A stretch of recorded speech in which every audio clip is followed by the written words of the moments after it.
Chers collègues, honorable assistance, bonjour. Permettez-moi de vous présenter les insuffisances rénales aiguës médicamenteuses. Pourquoi ça passe pas?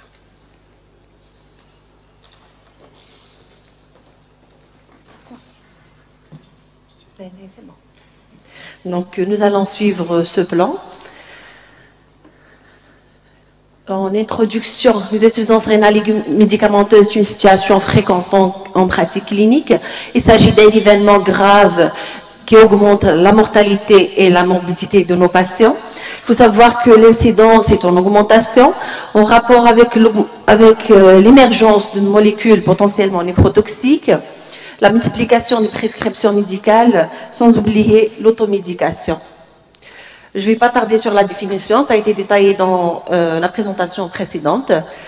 Que dire de l'incidence? L'incidence de l'insuffisance rénale aiguë médicamenteuse est certainement sous-estimée, du fait du caractère silencieux de la symptomatologie.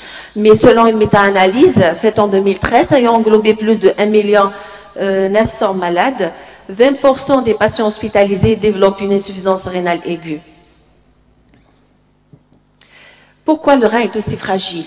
Il faut savoir que le rein reçoit 25% du débit cardiaque. Donc, c'est un organe richement vascularisé, ce qui le rend très vulnérable par rapport aux autres organes. Sans oublier l'existence d'un gradient osmotique corticomédulaire qui favorise l'accumulation des toxiques au niveau de la médulaire, au niveau des papilles. Et enfin, le rôle fondamental des tubes rénaux dans la réabsorption des solutés, donc, ce qui expose la cellule tubulaire à des concentrations très élevées de médicaments. Quels sont les facteurs de risque de la néphrotoxicité? L'insuffisance rénale aiguë médicamenteuse apparaît dans des circonstances bien particulières qui font intervenir un ou plusieurs facteurs de risque simultanément. Et il y a des facteurs qui sont liés aux patients, essentiellement l'âge avancé, les tares, une insuffisance rénale préexistante, les tares associées comme le diabète, le myélome, autre néoplasie, enfin la déshydratation. Des facteurs de risque liés aux médicaments, la néphrotoxicité du médicament lui-même, la dose élevée, la durée prolongée de traitement, l'exposition répétée aux mêmes médicaments, sans oublier l'association de plusieurs médicaments néphrotoxiques. Un médicament peut être délétère pour le rein par plusieurs mécanismes, soit par une insuffisance rénale fonctionnelle, une insuffisance rénale obstructive ou une insuffisance rénale organique. L'insuffisance rénale fonctionnelle apparaît dans les circonstances qui exposent le rein à une hypoperfusion rénale.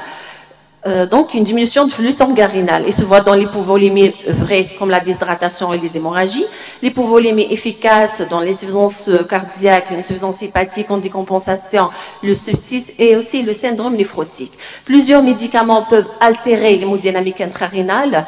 Je citerai les UEC, les ARA2, les anti-inflammatoires non stéroïdiens, les diurétiques, enfin la cyclosporine.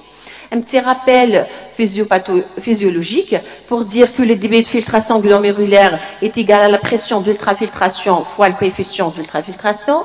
Cette pression d'ultrafiltration est égale à la différence de pression hydrostatique entre le capillaire glomérulaire et la chambre urinaire, moins la différence de pression oncotique du capillaire glomérulaire et la chambre urinaire. Mais la pression hydrostatique du capillaire glomérulaire, elle dépend essentiellement du flux sanguin rénal et de la différence de pression entre l'artériole afférente et l'artériole efférente.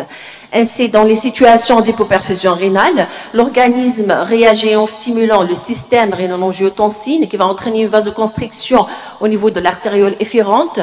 D'un autre côté, une synthèse de prostaglandines vasodilatatrices de l'artériole afférente.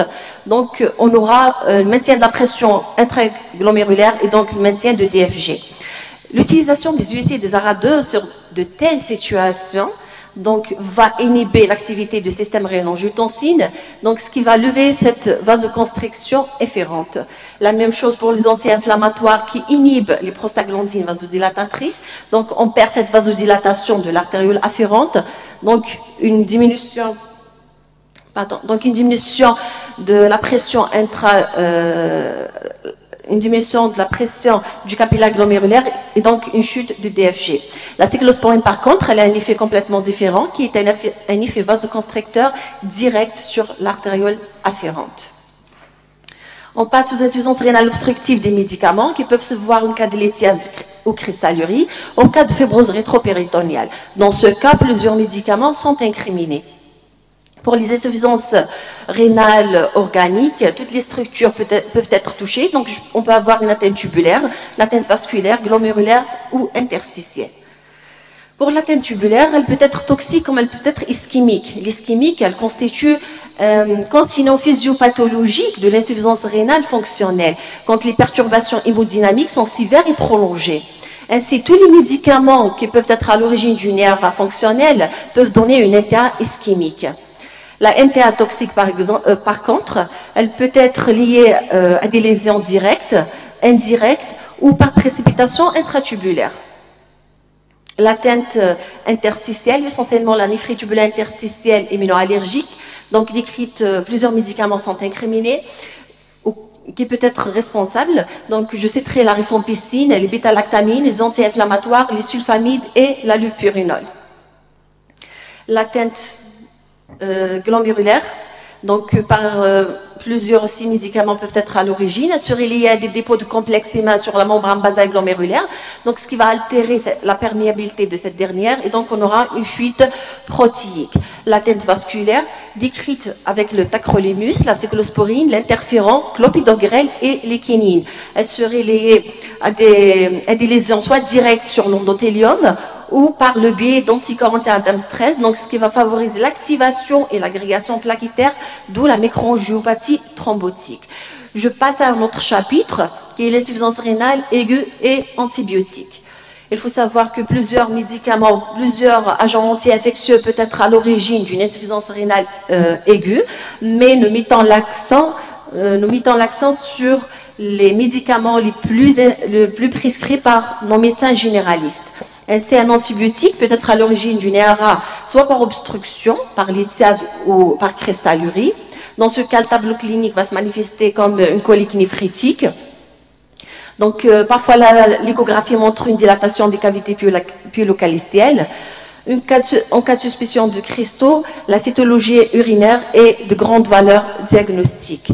Les insuffisances rénales organiques, soit par nécrose tubulaire aiguë, par toxicité directe par exemple, on citera les aminosides, la vanco et les quinolones. Donc dans ce cas, on aura une augmentation progressive de la créatinine.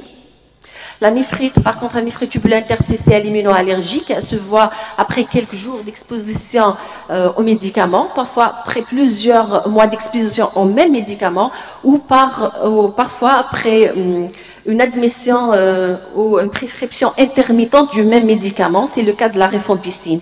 Donc, dans ce cas, parfois, on trouve des signes extra-rénaux, un type de fièvre, rage cutanée, des douleurs lombaires, arthralgie, parfois une cytologie hépatique. Biologiquement, sur le plan rénal, je peux trouver une leucocéturée aseptique, une hyperéosinophilerie, parfois une hyperéosinophilie. La PBR, elle sera discutée selon la clinique et selon l'évolution de la fonction rénale. On va détailler les aminosides, qui sont des petites molécules filtrées éliminées par filtration. Donc, elle pénètre dans la cellule tubulaire où elle peut s'accumuler dans les lysosomes à l'origine d'une nécrose tubulaire. Les aminosides seraient responsables de 25% des insuffisances rénales médicamenteuses. En général, c'est une insuffisance rénale qui apparaît progressivement entre le 7e et le 10e jour en moyenne. Donc, elle peut apparaître comme elle peut apparaître après l'arrêt du traitement. En général, c'est une insuffisance rénale à durée conservée. Cette néphrotoxicité, elle est amplifiée par certains facteurs de risque, comme la déshydratation, qui favorise la réabsorption tubulaire proximale des aminosides. Deuxièmement, par le surdosage, la réinjection trop rapide du médicament alors que le taux résiduel est encore élevé. Le sepsis et enfin l'association de plusieurs médicaments néphrotoxiques. Il faut savoir que la néomycine est plus toxique que la genta, puis la tobra, la micacine et la streptomycine. Quelle est notre conduite à tenir devant une altération de la fonction rénale secondaire aux aminosides? D'abord, l'aminoside doit être interrompu, sauf si nécessité absolue.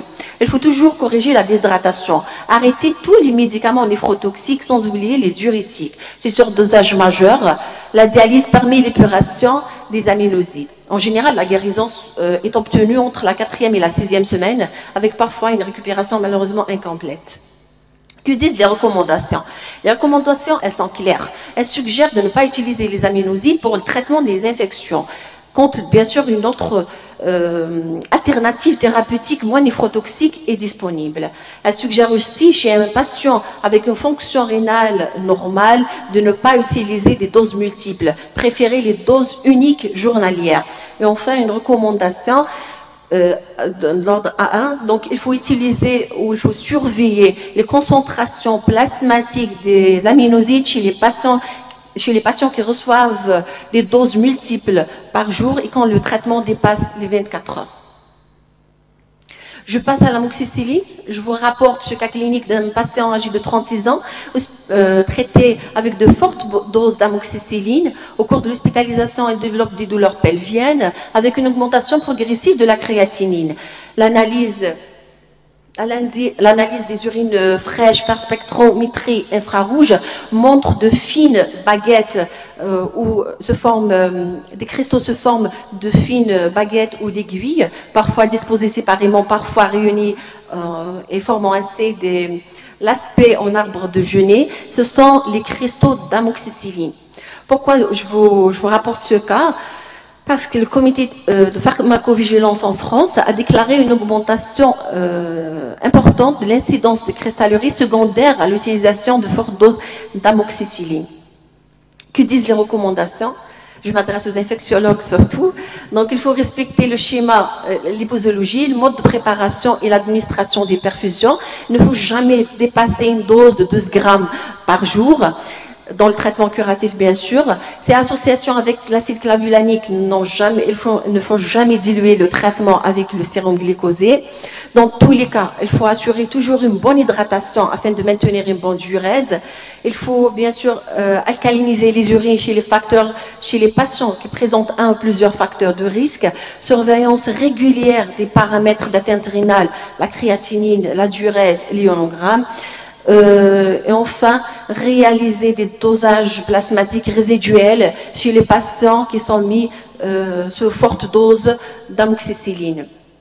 Il faut savoir qu'il y a beaucoup d'agents infectieux qui peuvent être à l'origine de lithiase ou de cristallerie. Je citerai le ceftriaxone, l'équinolone, l'aciclovir et l'atazanavir. Je passe au quinolone. La néphrotoxicité la plus fréquente est la néphrite tubulaire interstitielle immunoallergique, mais il faut savoir que d'autres atteintes sont décrites avec la ciprofloxacine, surtout le syndrome hémolytique urémique et la vascularite nécrosante. Que dire des ANS qui sont en vente libre? Les ANS, ce sont des molécules très pourvoyeuses d'atteinte rénale.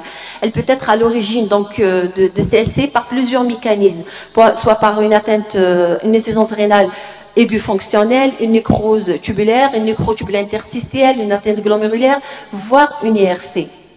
Je vous rapporte les cas de la patiente hospitalisée à notre niveau âgée de 45 ans, ayant comme antécédent une cholécystite, mise sous traitement symptomatique paracétamol ANS, admise dans le cadre de l'urgence pour prise en charge d'une insuffisance rénale aiguë sévère. À l'admission, l'examen clinique retrouve une patiente en moyen état général, pâleur cutanée muqueuse, apéritique, bonne constante hémodynamique, la chimie des urines, 2 croix de leucocytes, 2 croix de protéines, le sang négatif. Biologiquement, on trouve une anémie normocytaire à 8,8 g par décilitre avec une créatinine à 113 mg par litre. La patiente a bénéficié rapidement dans le cadre de l'urgence d'une séance d'hémodialyse. On l'a complété par une échographie abdominale ainsi que le reste du bilan d'exploration.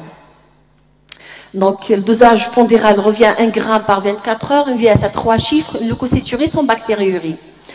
L'échographie abdominopelvienne donc montre ou révèle des reins de taille augmentée avec une bonne différenciation corticomédullaire sans dilatation des cavités piolocaliciennes.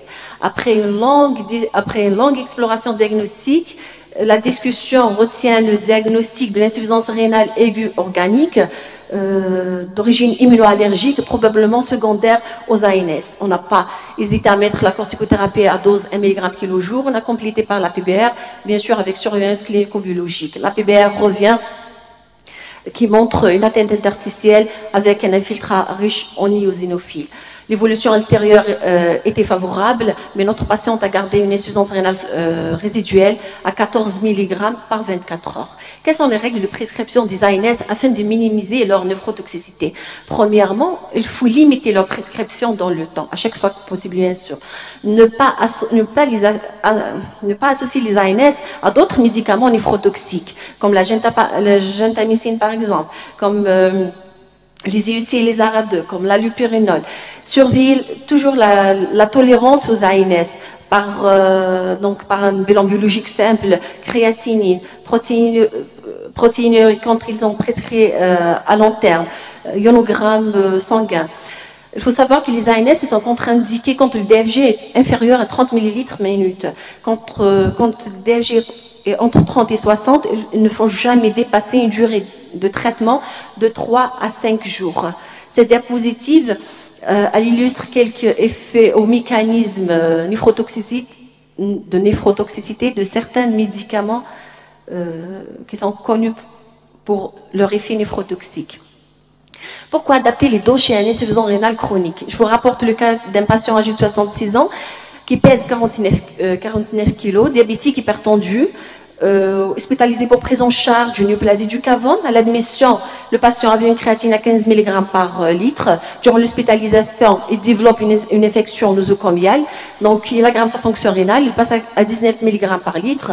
Le patient a été mis sous TINAM 500 mg toutes les 8 heures. 24 heures, le patient présente des convulsions généralisées. Il faut savoir que le TINAM, il a un effet proconvulsivant qui est favorisé par la surexposition au surdosage, surtout ces sujets âgés et quand il y a des signes neurologiques préexistants. C'est des médicaments à élimination rénale essentiellement, donc l'adaptation de la posologie à la clairance de la créatinine est nécessaire, mais je tire votre attention pour porter une adaptation supplémentaire à la dose administrée quand le poids du patient est inférieur à 70 kg. Comment faire en pratique? Donc, en divisant le poids du patient sur 70, en multipliant cette valeur par la valeur recommandée dans le tableau. Donc, pour notre patient, la dose nécessaire pour lui était entre 350 mg jusqu'à 700 mg par jour, alors que notre patient reçoit 1500 mg par jour, donc 4 fois la posologie préconisée. Je passe à la prévention, qui reste la pierre angulaire. Donc, il faut savoir que la prescription des médicaments qui ont un impact sur le rein nécessite un certain nombre de précautions. Essentiellement, il faut les éviter chez les patients à risque, les diabétiques, les protéinuriques, les myélomateux, les déshydratés. Il faut toujours respecter les indications et les contre-indications des médicaments. N'hésitez pas à évaluer la fonction rénale. Ne jamais associer un médicament néphrotoxique à d'autres médicaments néphrotoxiques. Surveiller les paramètres d'atteinte rénale. Enfin, limiter leur prescription dans le temps. Pour les insuffisants rénaux chroniques non dialysés, préférez les médicaments dont les voies d'élimination sont connues et non modifiées. Il faut utiliser les dosages plasmatiques résiduels. Bien sûr, il faut adapter les posologies, soit en augmentant l'intervalle entre les doses, soit en réduisant les doses unitaires, soit les deux méthodes en même temps. En conclusion, donc les insuffisances rénales aiguës médicamenteuses restent un problème clinique important. La prévention constitue la pierre angulaire. La prescription des médicaments néphrotoxiques doit tenir compte du rapport bénéfice-risque. C'est l'adaptation des posologies reste un prérequis essentiel en prévention. D'autres aspects constituent des pistes à améliorer. Essentiellement, la connaissance et la prise en compte des facteurs de risque, le diagnostic précoce d'une atteinte rénale médicamenteuse, l'arrêt ou ajustement de la posologie du médicament.